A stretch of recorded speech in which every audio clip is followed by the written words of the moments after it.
गोविंद भगवान की जय हो। चार विशेषताएं बताई गई हैं कि एक जगह एकत्रित हों। कौन कौन सी बताया जाता है? मरकट कोयल सुख तुरंग लटके एक ही डाल। एक डाल पर चारों एक साथ लटके हुए हों। मरकट मानी बंदर, कोयल सुक मानी तोता, तुरंग मानी घोड़ा। वैसे इनकी साकार में शरीर की आकृतियां रहने के स्थान अलग अलग हैं, पर इनका एक जगह उपस्थित होना जो बताया गया है उसे जानिए। वह डाल है यह नर्तन। इस डाल पर, नर्तन रूपी डाल पर ये चारों विशेषताएं एक साथ लटकी हों। आहा हा, क्या कहना। कोयल जैसी मीठी बाणी बोलिए, ये कोयल की विशेषता है जो सबको शीतलता दे। ये कोयल मनुष्य तन रूपी डाल पर विराजी हो। और सुख मानी जैसे तोता मीठा मीठा फल कुतरता है, इसी प्रकार से मीठे मीठे शब्दों को चुन चुन कर बोले, ये सुख की विशेषता है। मरकट चूके नहीं, डाल का चूका बंदर मरकट कभी चूकता नहीं है। तो इस प्रकार से जीवन में चूके नहीं, ये मरकट की विशेषता है। तुरंग घोड़े की विशेषता है कि वह रोंथता नहीं है, मात्र चारा खाता है और फुरक देता है। अन्य पशु रोंथते हैं।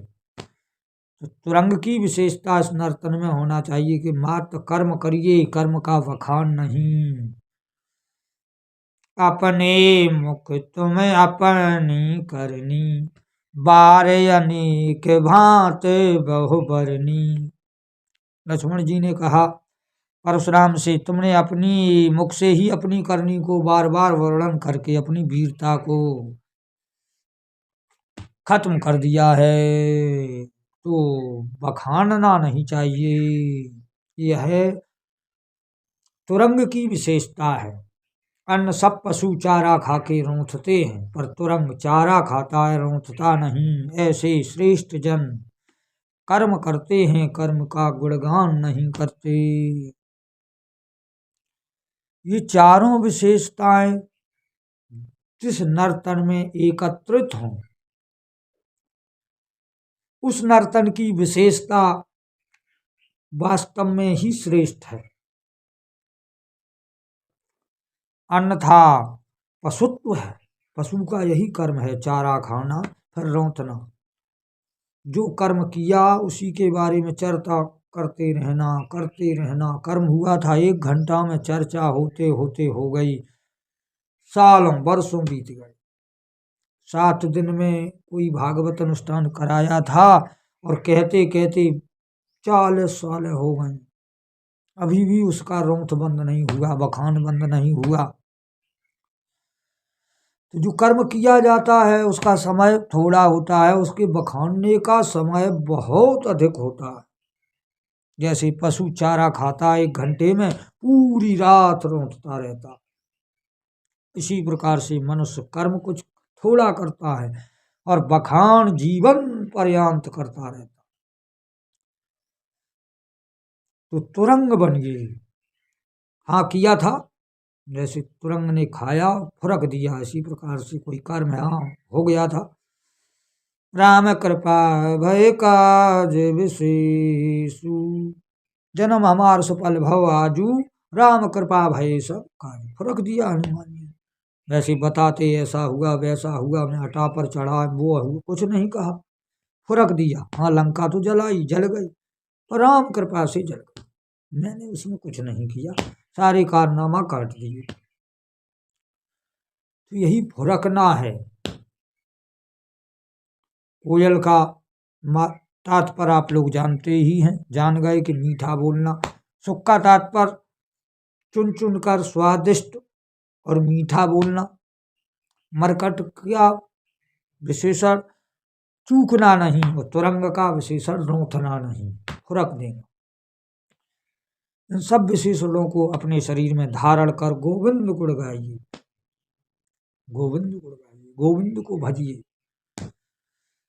यही मानव जीवन का सबसे ऊंचा लक्ष्य है, सबसे ऊंचा शिखर है। वास्तव में हरि शरण में कोई अड़चन नहीं है, कोई दिक्कत नहीं है और कोई व्याधा नहीं है। सो किए मीन जाने रे अघादा, जिम हरि शरण एक व्याधा। एक भी व्याध नहीं है हरि शरण में, किसी भी प्रकार कोई व्याधा नहीं है। उसी को गोविंद गुण कहते, उसी को गोविंद शरण कहते हैं, उसी को भजन कहते हैं, भक्ति कहते हैं, वैराग कहते हैं, ध्यान कहते हैं, अनुराग कहते हैं। अन्यथा सब बातें हैं। जो कबीर ने कहा है, जन्म तेरो बातों बीते गयो, के तूने कबहू न कृष्ण कहो। बातों में ही तेरा जन्म बीत गया, तूने कभी कृष्ण नहीं कहा। और कह किनसे रहे कबीर, कहे कबीर सुनो भाई संत। संतों से कहते हैं कबीर कि जन्म सब बातों में ही बीत गया, तूने आजऊ न कृष्ण कहो। तो कृष्ण कहने का तात्पर्य क्या है? जहाँ कोई व्याधा नहीं है वही कृष्ण शरण है, वही ज्ञान है, वही वैराग, वही अनुराग है। यहाँ किसी की अलग अलग परिभाषा करने की कोई आवश्यकता नहीं है। यदि व्याधाओं से मन घिरा हुआ है तो ना भी हरि शरण है, न वैराग है, न ज्ञान है, न अनुराग है, न भक्ति है। सब बातें हैं, सब बातें करते रहिए। पर जहाँ आनंद है, जहाँ कोई व्याधाएं नहीं, सिर्फ गोविंद है, वहीं अनुराग, वैराग, भक्ति, ज्ञान सबका समावेग है। वहीं पवित्रता है, वहीं श्रेष्ठता है, वहीं साधुता है, वहीं सबका समावेग है। अन्यथा सब बातें बातें करते रहिए और थोड़ी देर बाद फिर दुख रोते रहिए। इसलिए बातों को छोड़िए और हरि की शरण जाइए। वास्तव में गोविंद गुण गाइए। बोलिए गोविंद भगवान की जय। जय श्री राधे कृष्ण व्याय नमो नमः।